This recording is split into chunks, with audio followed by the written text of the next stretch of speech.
This Family Life News podcast is made possible by the support of listeners like you. It's the Noon Report from Family Life, bringing a Christian worldview to what's happening in New York, Pennsylvania, across the country, and around the world. Weather with Kevin Williams, and faith-focused feature stories with the Family Life News team. Now, here's what's happening. Heat advisory in effect. Good afternoon. Welcome aboard. Much of the listening area sweating it out again today as temperatures soar past 90 and real field conditions approach 100 degrees. You can really feel it when you walk out of the door today. That's Jim Mitchell with the National Weather Service in Buffalo. It's just a one-day event, so it'll be in and out today. We'll have a weak cold front sliding down through the area tomorrow. It's still going to be quite warm tomorrow, but it will bring down the humidity level, so it won't feel as bad as it does today. Health officials urge you limit your time outdoors if you can and stay hydrated as much as possible today. Upping the stakes in the Strait of Hormuz. President Trump reinstating a blockade in that strategic waterway where 80% of the world's oil passes through every day. The commander-in-chief says the embargo is necessary due to menacing moves made by Iran. They're wired differently, and we're not going to put up with it. We are just going forward. We're attacking them. We're taking out all of their capability for anything having to do with the Strait. And I think in the end, we will end up just controlling the whole thing. The president says the U.S. will serve as guardian of the Strait and will be reimbursed for the costs of providing security to commercial ships. NBC's Keir Simmons. Iran's foreign minister declaring on social media that his country is the guardian of the Strait and will remain so forever. Last night, the U.S. military bombed targets in Iran for more than 5 hours. President Trump is hosting today the Prime Minister of Iraq at the White House. He says Iraq can serve as a partner in stabilizing the Middle East. For the first time in 7 years, sitting U.S. Supreme Court justices are testifying on Capitol Hill. Justices Elena Kagan and Amy Coney Barrett are asking for more money for security. Legal analyst John Yoo says threats against the court come mostly from the left, not the right. This is an effort to use political pressure tactics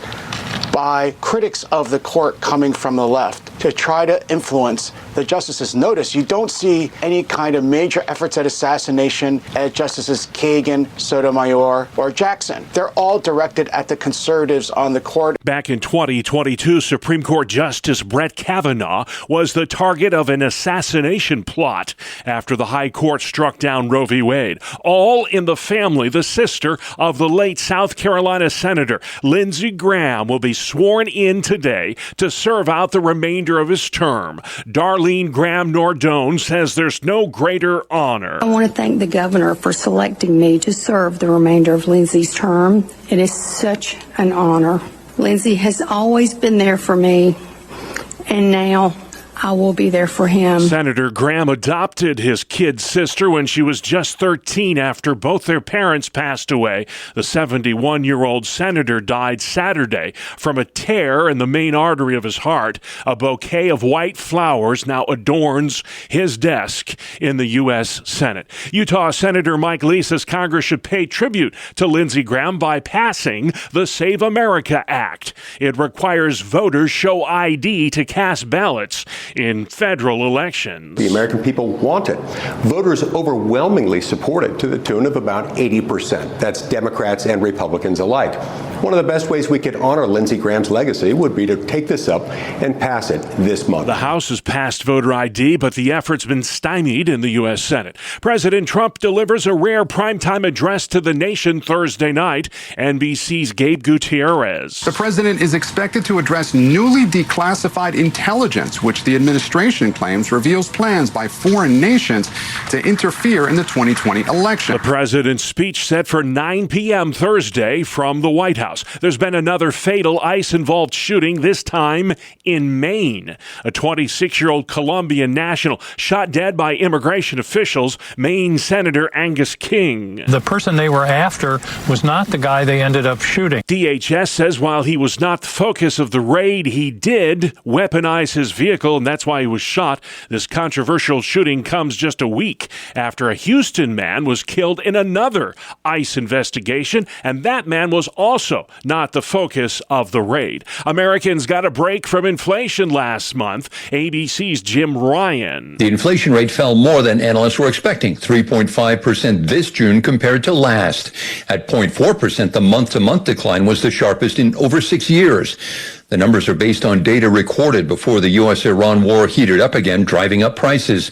That will be reflected in the July CPI. The CPI, Consumer Price Index, released every month by the Bureau of Labor Statistics. A lawsuit demanding social media companies pay for student mental health is being filed by school districts nationwide. More than 1,000 districts argue social media platforms harm students' mental health and force schools to spend more on counseling and support. Districts say they've also had to increase training to address rising student anxiety and depression linked to social media use. The Trump administration is vowing to dismantle the International Criminal Court and the threat it poses to American sovereignty. Secretary of State Marco Rubio says the ICC is waging a war against the U.S. Not with bullets or missiles, but with statutes, compacts, and the force of so-called international law. This administration will not sit by as the ICC and its allies seek to threaten our people. If they believe they can deprive us of our sovereignty, we will teach them the full meaning of American resolve. The Trump administration's pushed back against the ICC attempting to investigate the conduct of U.S. soldiers in Afghanistan and Israeli military action against Palestinians. Philadelphia, the center of the baseball world tonight, Citizens Bank Park is hosting the 96th annual All-Star Game. That Midsummer Classic's being broadcast on Fox. The hometown Phillies lead all teams with 6 All-Star selections, including 3 starters for the National League in tonight's game. A pair of powerhouse teams kick off the semifinal round of the World Cup today. France battles Spain in Arlington, Texas. Tomorrow, defending champ Argentina plays England in Atlanta. The final match will be Sunday in East Rutherford, New Jersey. And still to come on the Noon Report, AI data center ban, climate change curriculum, and local man scales Everest after running a marathon. Hi, I'm meteorologist Josh Nichols here at the Weather Center, tracking building heat and humidity. I'll let you know how long the scorching heat lasts in my forecast. All right, Josh, we'll see you in about 10 minutes. Thank you. New York State today became the first state in the nation to enact a statewide moratorium on AI data centers.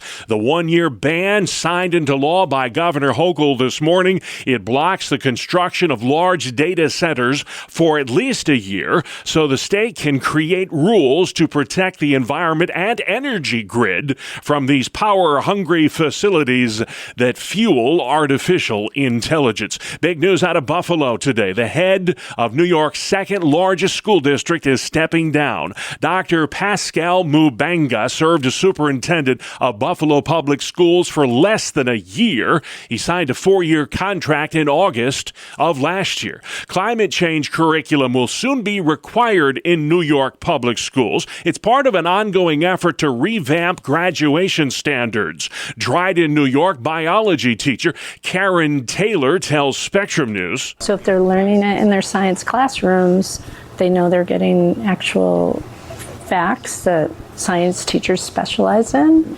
They're hearing it from a source that we're hoping they can trust. Skeptics worry whether the climate change curriculum will be used to educate or indoctrinate. Beginning in the fall of 2027, middle and high schoolers in New York will be required to learn about climate science. Elementary students will follow in the year 2028. A new report today shows the mass migration from New York is getting worse. In fact, population growth for last year was completely stagnant in the Empire State. New Jersey, Florida, and Pennsylvania are the states where most New Yorkers are fleeing to. Western New York Democratic Congressman Joe Morelli is blasting the Trump administration over what he perceives are efforts to disenfranchise voters in the run-up to the November midterm. He's so terrified of the midterm elections that he will do anything he can can to try to stop many Americans from voting. That's what the Save America Act is about. I should think that we will expect for the next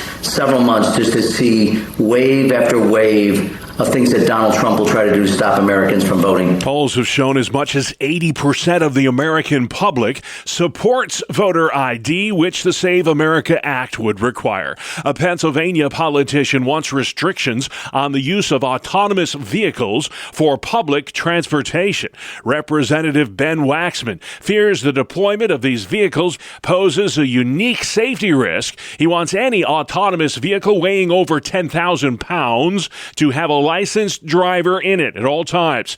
That means fully automated vehicles would not be allowed to operate in public transportation without human supervision. More than a year after the former First Baptist Church in Elmira, New York, was destroyed by fire, the rubble there still has not been cleaned up. More than a year later, Chemung County Executive Chris Moss says the property had to go through foreclosure first. He tells WETM the remediation effort is expensive. It's a legal process, so it'll probably take a couple of months, but I know it's an expensive cleanup, so if they have a deal to get it cleaned up, that'd be great. We've already looked into what it would cost to clean up because we knew that the foreclosure proceedings were occurring, and we were at about $1.1 million. So, if they found somebody that can do it cheaper than that, then obviously we'll work with them to get it cleaned up because that's the goal at the end of the day. Moss says the rubble is a safety hazard and Elmira residents need to stay away. We've talked with the city maybe a year ago about this issue, and unfortunately, because of the expense to get it cleaned up at the time, they just had to put everything on hold. The county didn't own it at that time, but there's asbestos, dust, and so forth on the bricks, so they don't want people taking the bricks or any of the materials. They're all going to have to go to a special site. The cause of that fire remains under investigation. That church was built in the 1890s. It was not in use at the time of the fire. More than $3 million worth of marijuana was seized during a traffic stop recently in Cumberland County, Pennsylvania. 2 New Jersey men were arrested after Pennsylvania State Police pulled over a rented van that was traveling at speeds of nearly 100 miles per hour. A Westmoreland County, Pennsylvania woman is facing public nuisance charges after it was learned she was keeping more than 80 pigs on her property. The charges stem not from the pigs, but for the reported rat infestation that resulted from the presence of so much swine at her home. A Western New York doctor has just climbed the tallest mountain in the world, and he did it less than a week after running the Boston Marathon. I talked to the trainers, and they're like, what are you thinking? You shouldn't be training for the Everest climb and training for a marathon at the same time. So listened very carefully and ignored them. That's Dr. David Montesani, and he tells WGRZ scaling Everest was probably the most difficult thing he's ever done. For me, Everest was the hardest thing, probably the hardest thing I've ever done when it comes to physical activity. And that 5-day push, 12,000 vertical feet at elevations going from 17 to 29,000 feet. Yeah, that was rough. That hit home. It was grueling. The outdoor adventurist says he eventually wants to run a marathon in every state and do it in under 4 hours. More than 600 cyclists from 37 states and Canada are riding across New York this week for the 28th annual Cycle the Erie Canal Bike Tour. The 400-mile trek includes stops at historical canal communities. The cyclists started their 8-day bike ride in Buffalo and are expected to reach Albany this coming Sunday. We've got sports news next. It's the 2-minute drill on the Family Life Noon Report. Good afternoon, I'm Randy Snavely. Bob, Major League Baseball turned Philadelphia's ballpark into a launching pad last night as players competed in the home run derby, and it was bombs away from the get-go as Junior Caminero blasted a 491-foot home run, and then Wilson Contreras hit one 490 feet. Both of those happened in the first round. But in the end, for the first time ever, a St. Louis Cardinal won in dramatic fashion. With hometown favorite Kyle Schwarber sitting on 11 long balls, Jordan Walker stunned the Phillies faithful by hitting 6 home runs on his final 6 swings to finish with 12. Both Walker and Schwarber hit a total of 31 home runs in the contest. Tonight in the city of brotherly love, the National League squares off against the American League in the All-Star Game. The Phillies' Christopher Sanchez will start for the Nationals, while Blue Jays' Dylan Cease gets the nod for the Americans. All time, the American League holds a 48-45 edge in victories. In Arlington this evening, the first of the two semifinal contests in World Cup action takes place. France and Spain will face off for the chance to move into the finals. Interestingly enough, along with both Argentina and England, it is the first time ever in the World Cup since FIFA started rankings that the top 4 seeded teams have made it to the final round. Speaking of Argentina and England, they will square off tomorrow in the second semifinal game. That is a look at sports. All right, thank you, Randy. Still to come on the Noon Report, upping the stakes in the Strait of Hormuz. A conversation with Ron Hutchcraft, and New York State bans data centers. Welcome to Breakpoint, a daily look at an ever-changing culture through the lens of unchanging truth. For the Colson Center, I'm John Stonestreet. Recently, the New York Times reported that scientists at Columbia University are using a new technology called base editing to alter the DNA of early human embryos with unprecedented accuracy. Here's what the Times said, quote, "On the one hand, the technology might one day enable parents to safely repair disease-causing mutations in embryos, but it might also be used to select desired traits, a practice that some ethicists have argued is nothing short of eugenics," end quote. Well, these recent approaches differ from earlier gene editing methods like CRISPR, which removed defective genes, not necessarily improve them. So what the Times is reporting is not just a difference in degree, but in kind, though with the same moral questions that still remain unanswered. As Andrew Walker put it over at World, quote, "We should recognize that this technology occupies a morally gray zone. Therapeutic intervention differs from genetic enhancement. Base editing enables both," end quote. Well, neither base editing nor CRISPR will be the last foray into this kind of eugenics. In fact, some of us predicted that the imprisonment by the CCP of a Chinese scientist who used CRISPR a few years ago to modify human embryos was basically a distraction, not really a punishment. And if that was the case, it definitely worked, because the public has moved on. The outrage at the doctor has now died down. His work actually continues, even as Columbia researchers have added a degree of academic respectability to these efforts to edit human beings. And it always goes like this. As one of the geneticists from Columbia put it, we need to have a public discussion about gene editing. Really? Do we? Before or after we do it? No, these scientists are behaving as if the moral questions are settled, or at least somehow a matter of personal interest and preference, and all that's left now is to discuss how best to use the technology. Both history and the Bible warn what happens when our technologies outrun our ethics.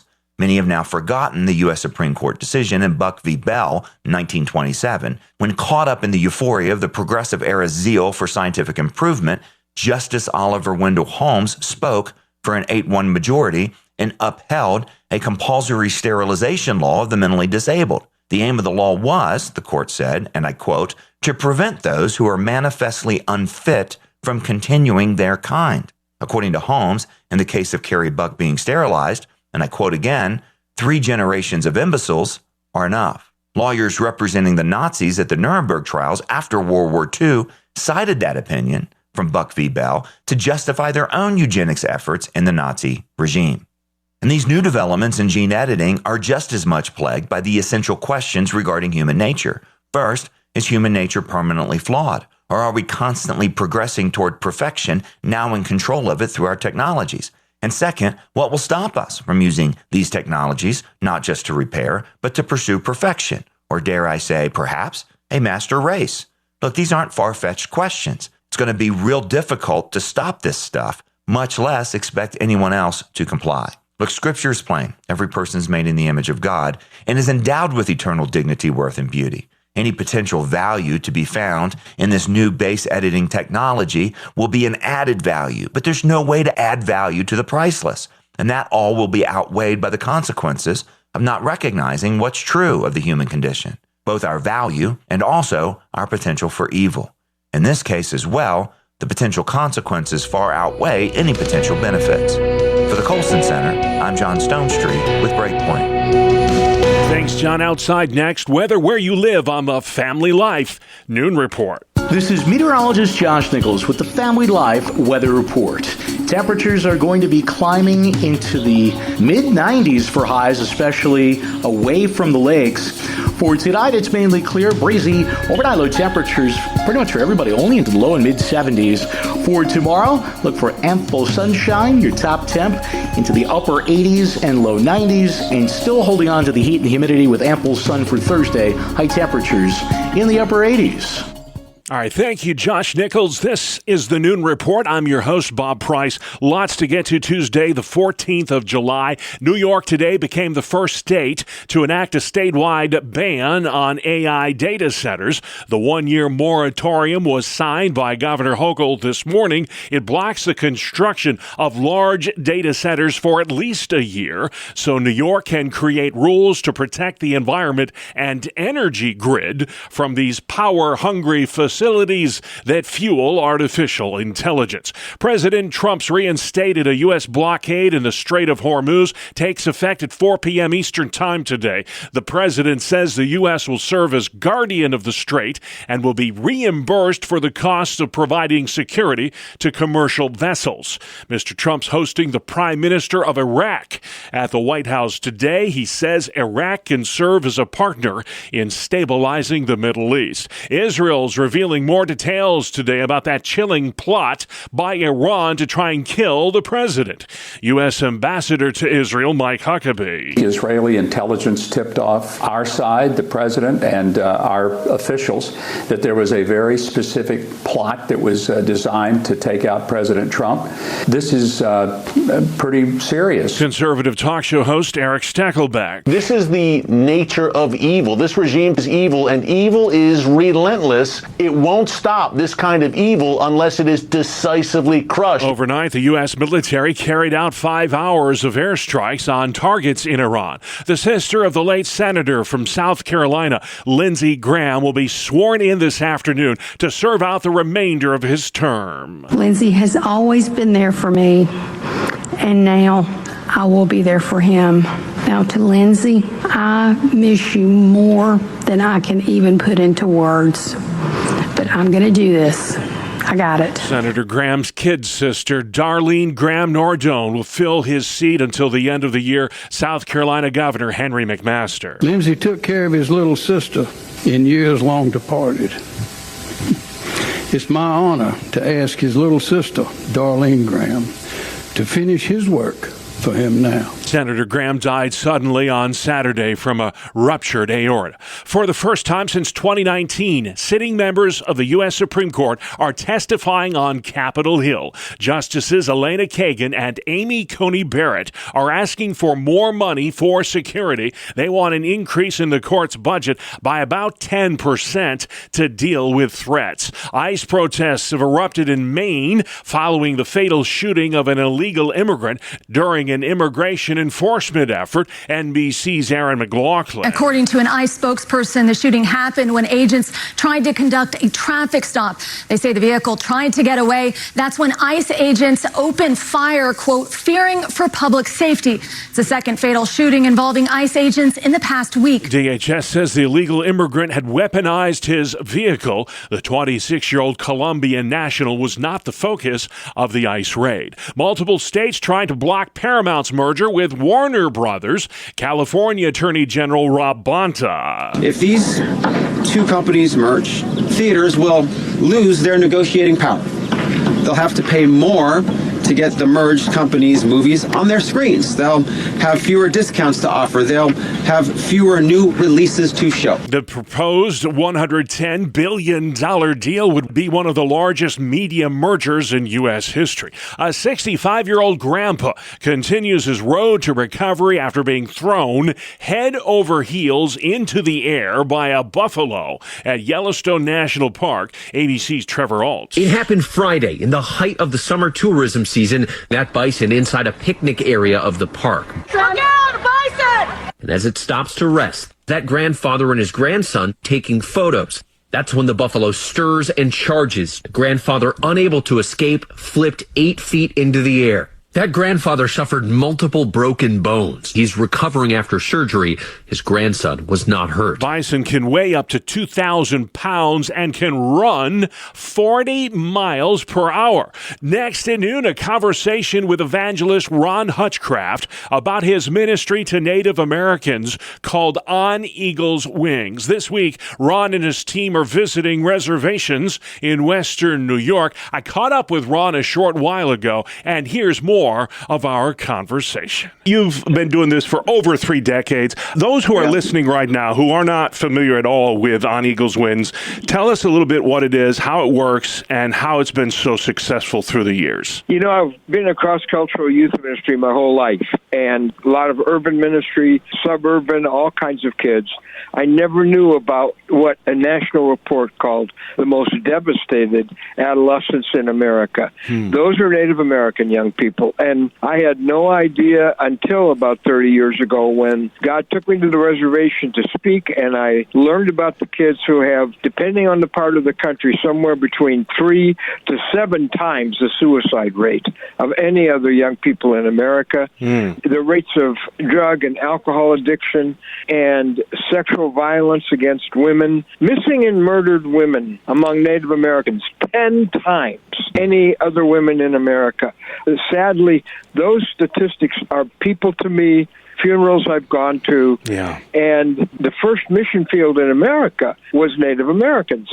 400 years later, 4% know Christ, Bob. That's amazing. This is a Great Commission disaster. Yeah. Quite simply, when God broke my heart, God gave me a plan, too. That is that Native American young people had to be the messengers. And anybody who works with Native young people will tell you they don't listen to the tribe, they don't listen to older people, they don't listen to missionaries and pastors, but they will listen to people who share their life experience. So for over 30 years and on over 130 reservations, it's been my honor to go with walking miracles who have been brought to Christ and who have now become messengers of hope on reservations across North America. And we are in your area now. Yep, you are. This week you are in western New York.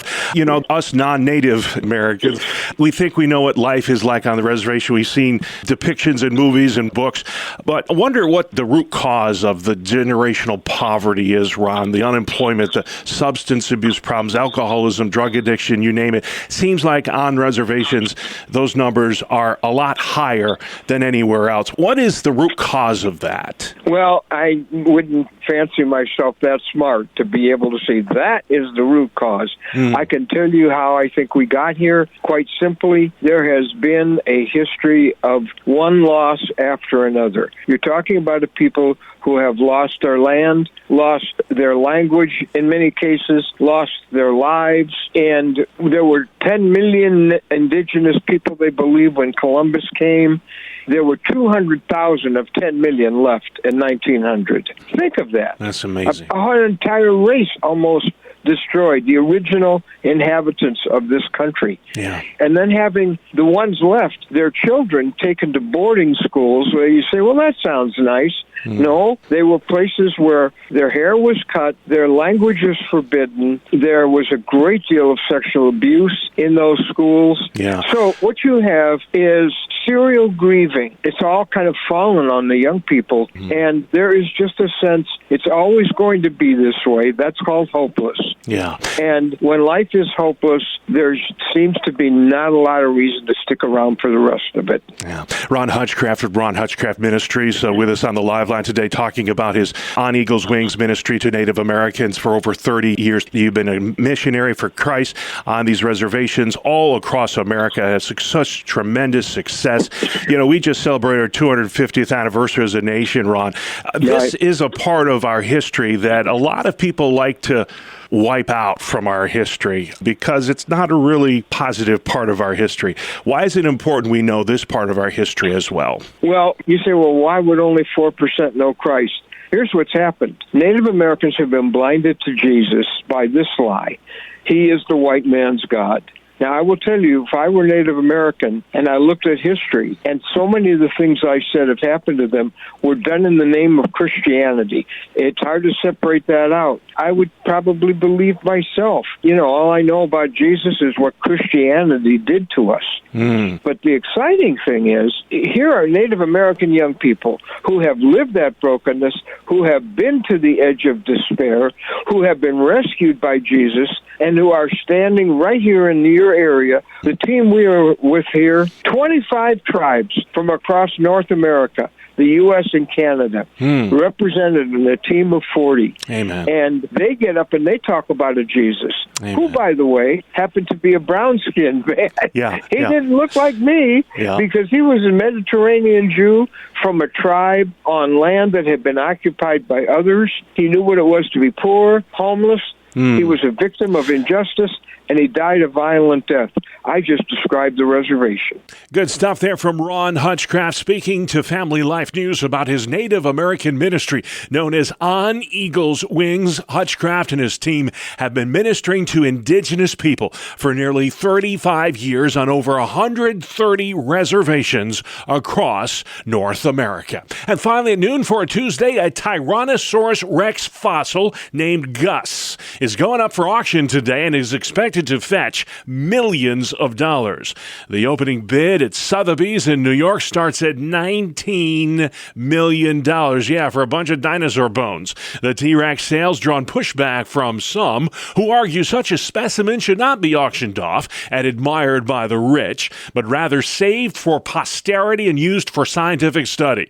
Gus was found in South Dakota and restored over the course of 6 years. And that's our world. The world we live in. Tuesday, the 14th of July. I'm Bob Price, Family Life News. You've been listening to the Noon Report, heard weekdays on Family Life. Thank you for listening. Thank you for listening to this Family Life News podcast. If you've been encouraged by what you've heard, please share it with others and click the subscribe button to automatically receive future episodes. Family Life is a listener-supported ministry. Podcasts like this are made possible by your financial partnership. Find out more at familylife.org.